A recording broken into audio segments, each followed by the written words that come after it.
রাজনীতি না করেও এক ঘাঘু রাজনীতিবিদ ডক্টর মোহাম্মদ ইউনূস। বাংলাদেশের ক্ষমতার রাজনীতির নোংরা খেলা ডক্টর ইউনূস মোকাবেলা করে যাচ্ছেন শুধুমাত্র মুচকি হাসি দিয়ে।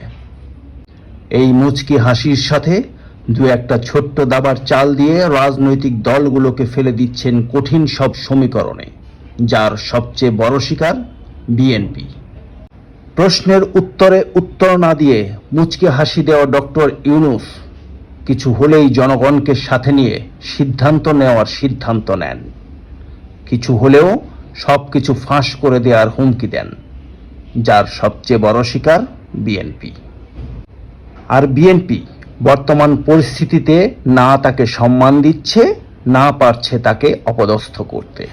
ডিসেম্বরে নির্বাচন নিয়ে বিএনপির অনমনীয় অবস্থানের বিপরীতে ডক্টর ইউনূসের অবস্থান ছিল জুনের মধ্যে নির্বাচন নিয়ে এই টানাপোড়েনের মধ্যেই চট করে ডক্টর ইউনূস বলে বসলেন এপ্রিলের প্রথমার্ধে নির্বাচন।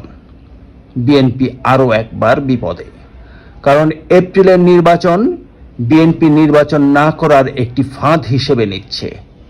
কিন্তু সাদা চোখে তো ডক্টর ইউনূস একটি ছাড় দিলেন, আর সেই ছাড় বিএনপির জন্য কিংবা বিএনপির চাপেই দিয়েছেন।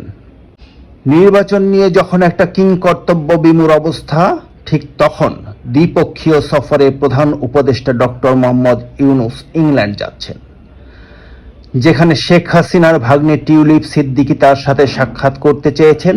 সাক্ষাৎ হবে ব্রিটেনের রাজার সাথে, আরও একটা সাক্ষাৎ হবে $1 মিলিয়ন সাক্ষাৎ তারেক জিয়ার সাথে। এই সাক্ষাতেই হয়তো নির্ধারিত হবে বিএনপির ভবিষ্যৎ, তারেক জিয়ার ভবিষ্যৎ এবং ডক্টর মোহাম্মদ ইউনূসের ভবিষ্যৎ।